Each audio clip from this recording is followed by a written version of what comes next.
Arcade shooters have lost their identity. They can no longer be tied to both a genre and audience. It is always being sold to someone who didn't ask for it or someone that doesn't exist.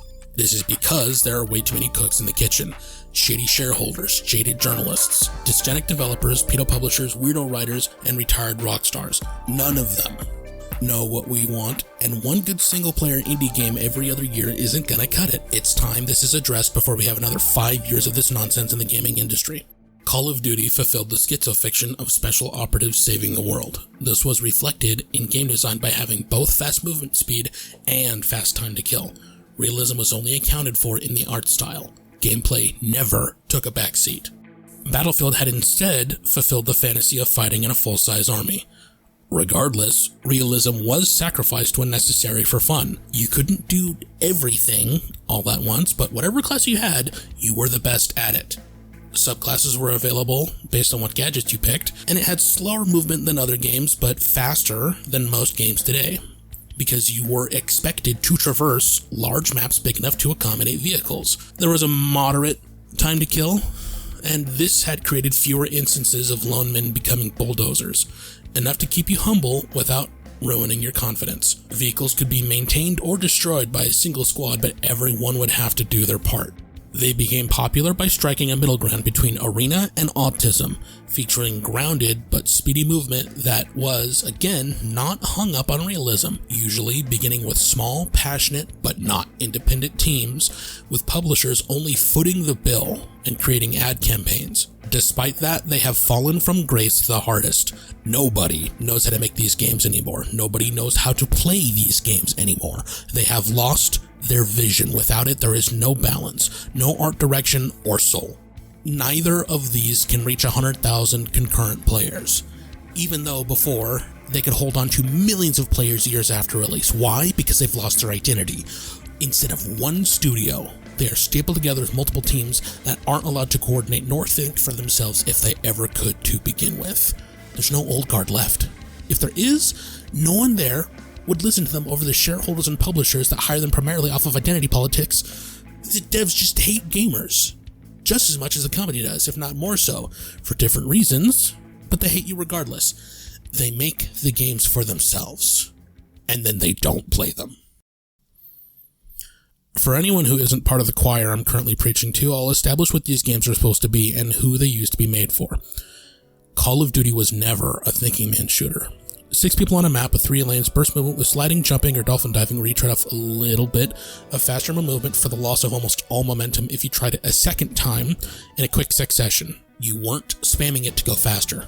You did it to avoid getting shot by a camper who had a limited field of view. Regular sprinting would be fast enough to get you where you needed.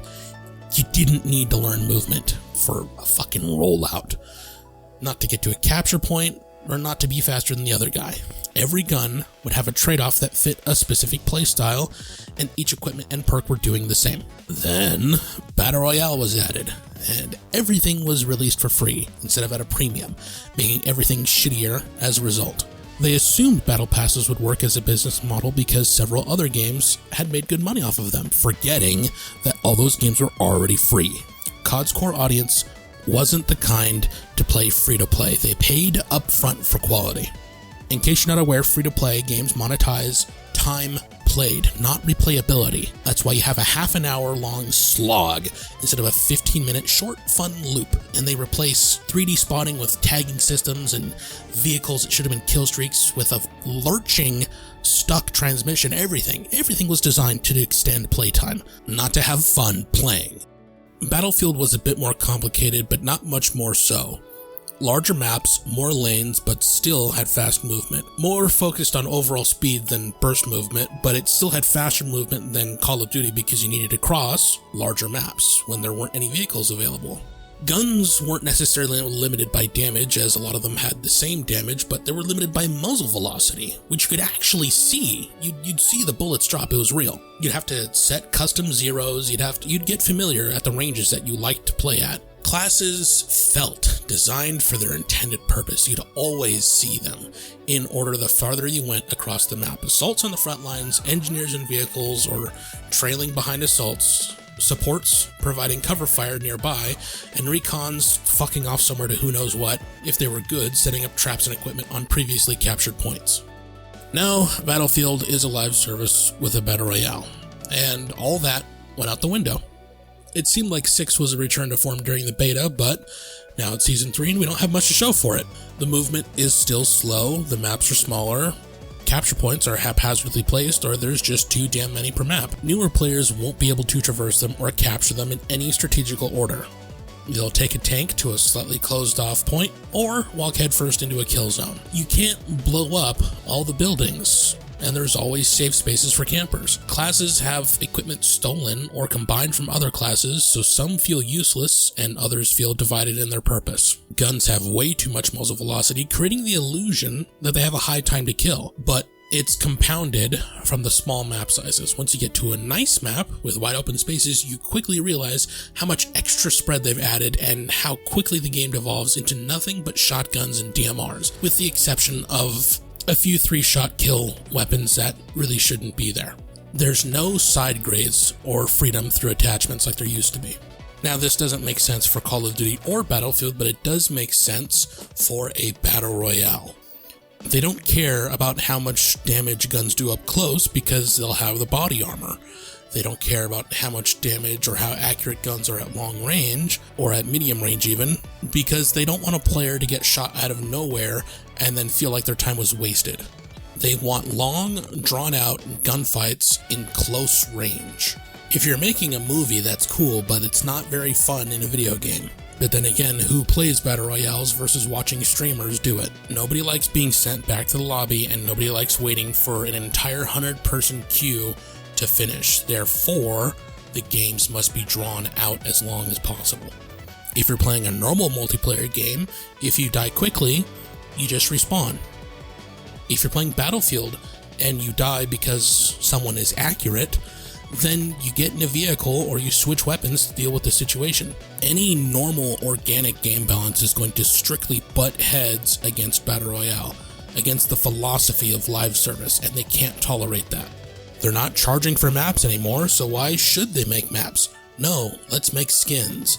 And with Battle Royale, you don't have to make more maps, you make one big map. It's the laziest fucking thing in game design ever. There are some live service games that don't do that, but they are the exception, not the rule. And they certainly weren't based off of a franchise known for either quick 6v6 matches or large battlefield combat. And they're not battle royales either. They listen to their player base, they fix the problems, they make cosmetics players actually want. They let players make their own cosmetics. They actually play their own game. If there's a part of their own game that they don't understand, they hire someone who has played the game more than them to implement the changes the community desires. They apologize. They don't take every waking moment of their existence and devote it to gargling shareholder balls. I'm not going to pretend that a boycott would affect game direction, but we can at least stop lying to ourselves. All too often I hear people pretending like this is normal for games. We must have the courage to call them bad. This is much worse than what we've had before, and I don't understand why reviewers use a point-by scale when all they are grading on is vibes. Just give it a thumbs up or a thumbs down if you're not going to go in detail.